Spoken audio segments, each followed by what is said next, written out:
Avon Resources Limited is a gold exploration company with significant projects in British Columbia and the Yukon, trading on the TSX Venture Exchange, symbol ABN, and the OTCQB, symbol ABNAF. Surrounded by world-class gold deposits and mines, Avon's 23,000 hectares Forest Kerr Gold Project is located in the heart of the Golden Triangle in northwestern BC. For more information, visit us at avonresources.com. Welcome to the Goddard Report. Comments made on the Goddard Report and TalkDigitalNetwork.com are an expression of opinion only. Here is Jim Goddard. My guest is Sharon Noble, Director of the BC Coalition to Stop Smart Meters. Welcome back to the show, Sharon. Thank you very much, Jim. Sharon, have you had a chance with an election around the corner to get a hold of our national party leaders and address your concerns about smart meters and 5G? Not personally, but I and many of the members of the coalition are addressing these issues with the candidates as they are running. In fact, our approach is that we're no longer going to say, what are you going to do? We're going to say, if you want our votes, we want you to do it now. We want you to speak out against 5G. We want you to speak out against smart meters that cause fires and that are being forced on us against our will. We want you to speak out to the media, and we want you to speak out to your colleagues. You know, there have been too many broken promises, Jim. Every party makes the promises before they get into office, and then they break the promises afterwards. And it's time for us to hold their feet to the fire and say, our votes are valuable. If you want our votes, then you do it now, and you express where you're going to stand and what you're going to do, and you say it loud and you say it in the media. Don't just say it to us. Yeah, and you know, when they say we'll put it in writing, I remember Jean Chrétien's little red book of promises, including I'll get rid of the GST. Well, it seems to me we still have the GST. Yep. And you know, if the candidates speak out about the dangers of smart meters and about the dangers of 5G, this will get some attention in the media. Right now, there is nothing that's being said, and we know it's because the telecommunications industry have the media by the throat. Either they own it or they advertise or whatever, and they have the politicians by the throat with their money. We need this to get out so that people know what's going on. The Canadians and the Americans are probably the least informed about the dangers of microwave radiation of anybody in many of the countries that I am in contact with. In France, in Australia, in the UK, there are articles in the newspapers regularly about these things, but you never see it in our newspapers. And really, on your program, that's probably the only place people have a chance to hear about it. Nobody ever speaks out. So if these politicians, if these candidates want our votes, they'd better speak out. You have heard of a whistleblower who worked for the World Health Organization, and Health Canada uses World Health Organization information, so-called information now, about the safety of cell phones. What did you find out? Well, just for a clarification, Health Canada uses the World Health Organization standards for exposure. They hide behind them. They also use the lack of investigation or the corruption that was shown in this article to hide behind so that they don't have to do anything. So Health Canada's standards are the same as the World Health Organization standards, and our provincial standards and our provincial health officers hide behind Health Canada. So it's kind of a trickle-down effect. Olga Sheehan has written several articles, but most recently she came out as a whistleblower. She worked with the World Health Organization for a long time, and she's written a very interesting article that's in my update of August 7th. If anyone is interested in reading it, they can go into the website and read it. But she talks about the fact that people who work for the World Health Organization have direct affiliation, whether it's having worked for the telecoms or have done studies for the telecoms or have testified on behalf of the telecoms for years. And many of them have no qualifications to be on a panel that lays down the standards for health. They aren't doctors. They aren't biologists. They aren't experts in microwave radiation. Many of them, and most of them in many of the cases of these various panels, are engineers or physicists. Where are the doctors? Where are the experts? Where are the people who have actually done the studies? Who are the ones who should be looking into this stuff? And this isn't anything recent. According to Olga, this has been going on for many years. And when she was working there, the people basically, it was kind of a wink and a nod. They knew what the results were going to be before they ever looked and reviewed any of the standards. And the standards have remained unchanged for decades. The standards that have been set by the World Health Organization were set 20, 25 years ago when only a few people used wireless devices. I know it seems today hard to remember, but go back into the mid-90s. Few people had cell phones. Certainly children didn't. Wi-Fi wasn't in every school. We didn't have smart meters on our homes. All of these things have changed recently. Now, I read an article yesterday that said that the CTIA, which is the organization that is affiliated with cell phone technology, said that based in 2017, 90% of Canadians had a cell phone.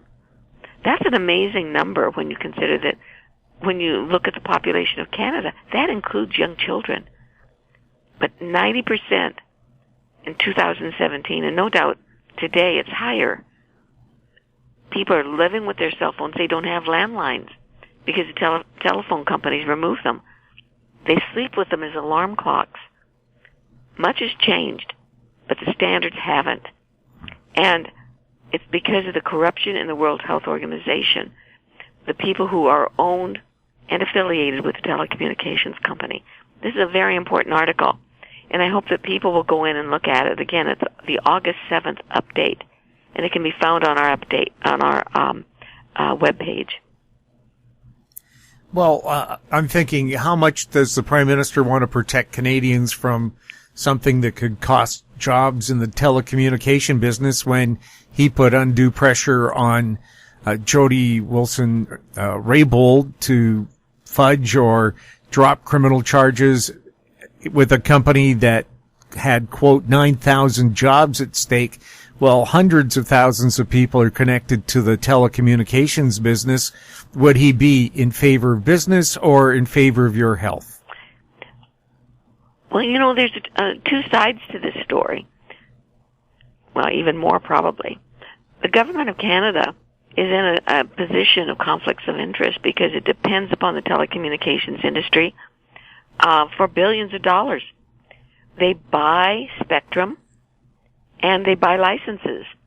They buy areas in the frequency, the radio frequency bands for broadcasting and for using their wireless devices. They pay billions each year. So the government would lose all this money. But further to your question, there are safe ways of doing these things. There are ways of making the communication safe. For instance, if they had fiber optic cable, as Deborah Davis says, to your house and through your house, think of the jobs that they'd have. It's like putting solar panels instead of, having coal or gas in your home. If you had fiber optic cable, it would make new jobs and it would allow new technology to be developed that would provide all of these things more quickly, more efficiently, and much more securely. Right now, there's no cybersecurity in Canada that can address the hacking and the accidents. We're vulnerable. How much is it going to cost the government when the system goes down, when we don't have electricity, and when people, because they have cell phones, their cell phones are dead, and no one can communicate? What's this going to cost? We have to look at the big picture, not just the small picture. We'll have more with Sharon Noble right after the break. I'm Douglas Mason, CEO of Naturally Splendid, symbol NSP on the TSX Venture Exchange. Naturally Splendid is a biotechnology and consumer products company focused on the global cannabis and health markets. Naturally Splendid is expanding distribution in this rapidly growing market with products currently in Canada, the USA, South Korea, Germany, and Australia. To view our comprehensive company presentation and for more information, please visit our website at naturallysplendid.com. Grand Portage Resources' Herbert Gold Project in southeast Alaska highlights increased gold resource, indicated and inferred, of 860,000 ounces, in excess of 10 grams per ton gold. Expansion drilling is planned on the Herbert Gold property for the summer of 2019. Grand Portage Resources trading symbols are GPG on the TSX Venture, GPTRF on the OTCQB, and GPB on Frankfurt. For more information, please visit our website, grandportage.com. Welcome back. We're speaking with Sharon Noble. Sharon, why are TELUS and Bell fighting to keep Huawei for 5G development when everybody else around the world is saying that Huawei is a major security risk?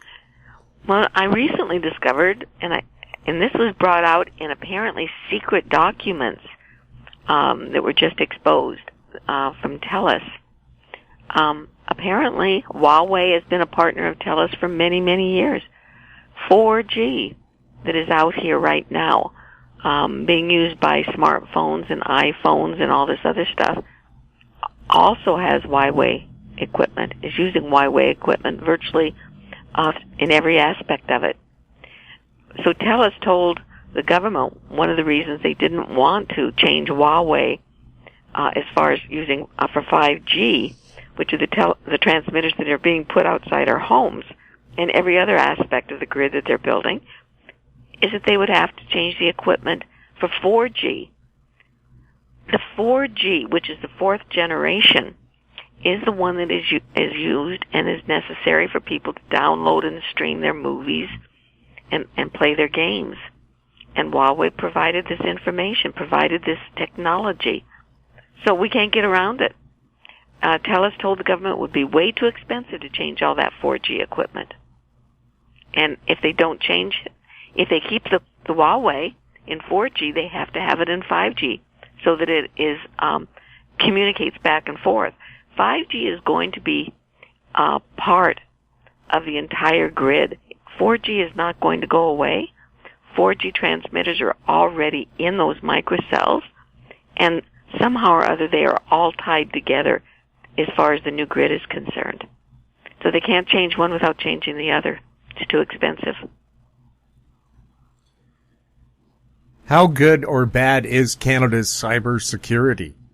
It's lousy. In fact, there was an article that I had in an update a few weeks ago where the people inside the cyber department, the department that's responsible for cybersecurity, warned that the attacks are just too sophisticated.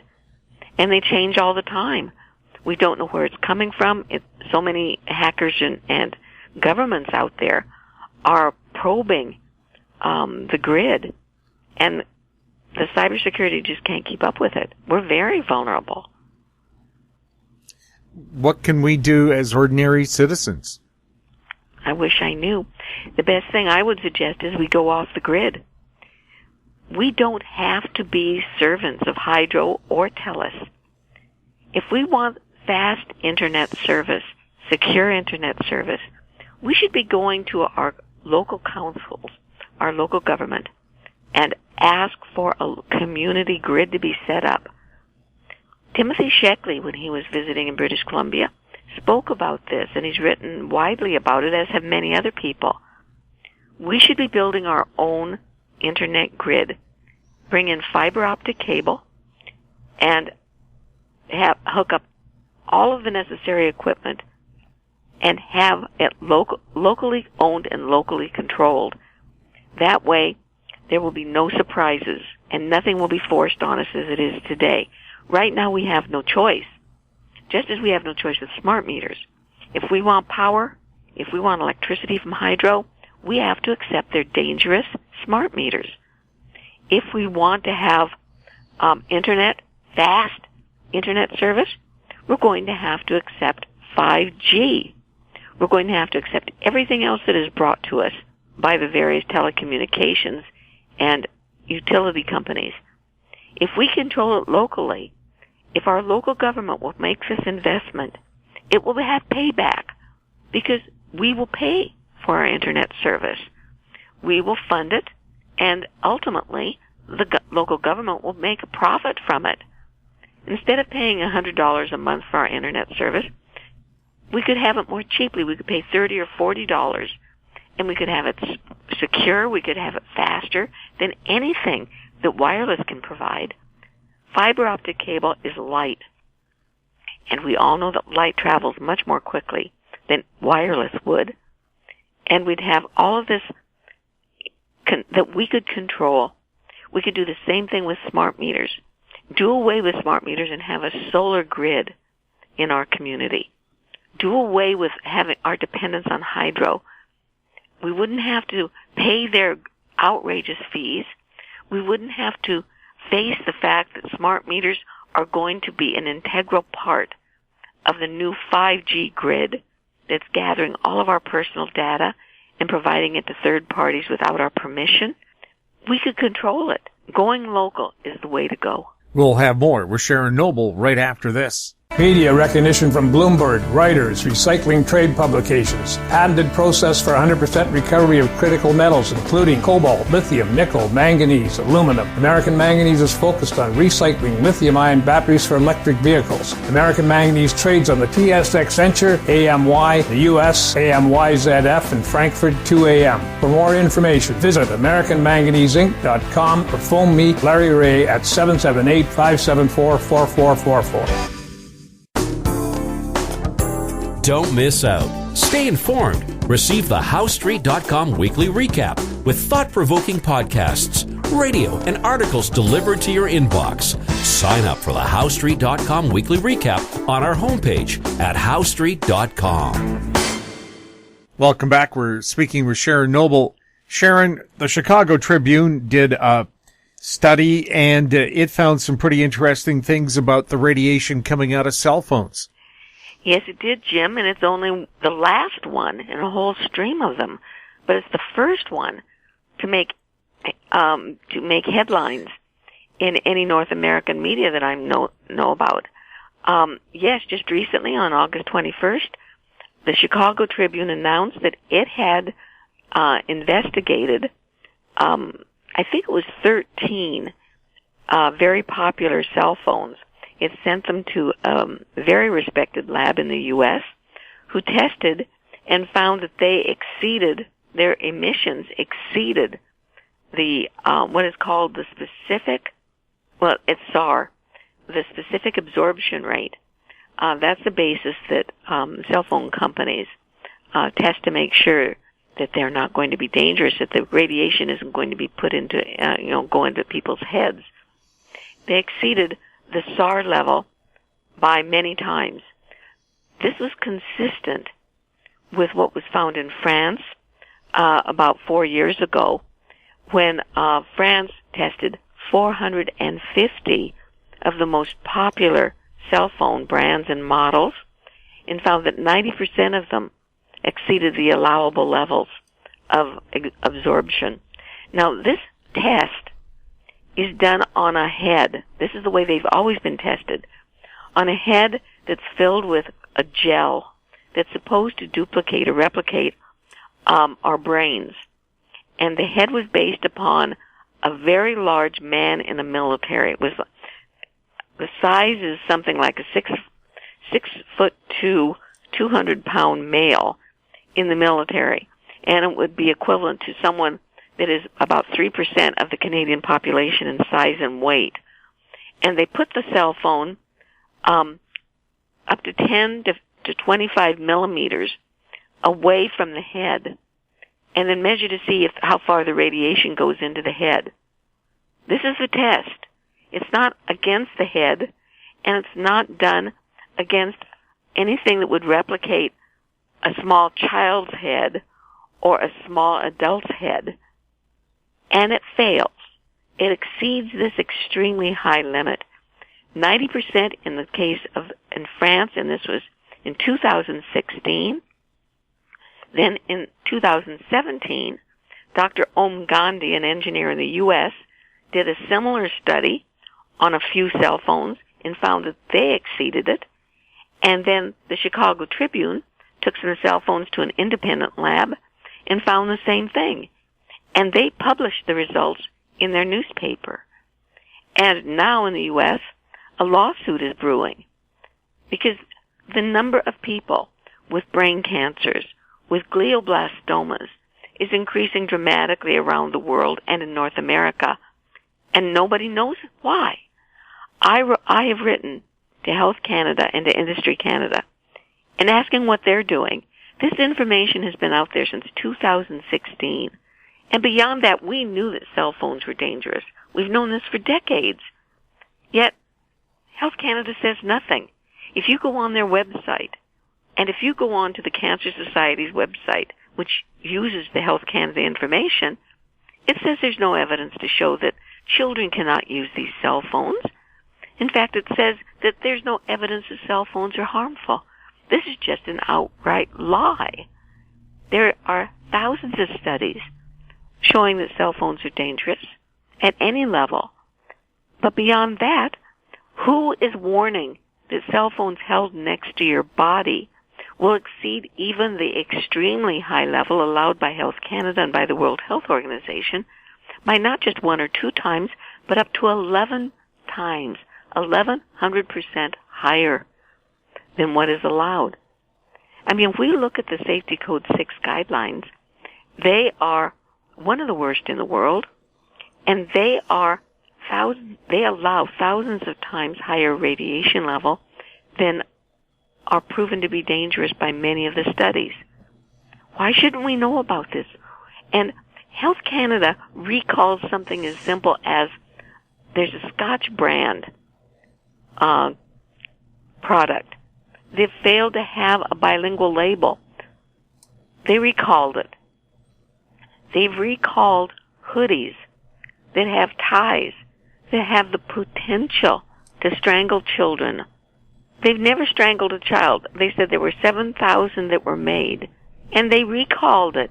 Now, I'm not saying the recall shouldn't have happened, but there are cell phones owned by more than 90% of the Canadian population. That means more than 30 million cell phones are out there, many being used by children right now. And we know that the levels are dangerously high. I send, Jim, in my updates, I include an article. I try to do it once a week. If I don't do it as regularly as I probably should, because I get articles every day, many articles about children dying from brain cancer.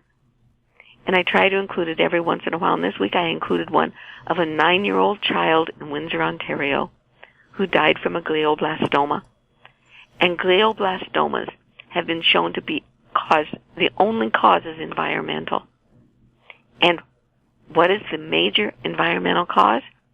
Cell phones. Prior to the 1990s, you couldn't find a glioblastoma or someone dying from a glioblastoma. It was extremely, extremely rare. And now it's the most common cause of cancer deaths in children. And Health Canada is doing nothing. And I think it's shameful. And I'm hoping that everyone who hears this will contact Health Canada, will contact their member of Parliament, and demand that we have a recall on cell phones. Not only if these cell phones were emitting levels that are allowed, they would still be dangerous. But they're emitting levels up to 11 times the allowed limit. And nothing's being done. The labels are hidden. They're saying that they shouldn't be held on the body. These things shouldn't be held in the body. They shouldn't be anywhere near you. These things are dangerous. Sharon, are there any websites people can go to find out more about this? Yes. I certainly hope they'll go to our website to read about the information that we've spoken about this morning, Jim. Our website is www.stopsmartmetersbc.com, and my updates are under newsletters. I send one out almost every night, and if they go in there, they will find a lot of information about which they should be very concerned. Sharon, thank you so much for speaking with us. Thank you so much, Jim. My guest has been Sharon Noble, Director of the BC Coalition to Stop Smart Meters. If you have any questions for Sharon or any of our other guests, you can send them to info@howstreet.com. Our popular YouTube channel is Talk Digital Network. Find us on Twitter at TalkDigitalNet. I'm Jim Goddard. Thank you for listening. Comments made on the Goddard Report and TalkDigitalNetwork.com are an expression of opinion only. The Goddard Report is available online and mobile at TalkDigitalNetwork.com. The Goddard Report is a production of Howe Street Media Incorporated.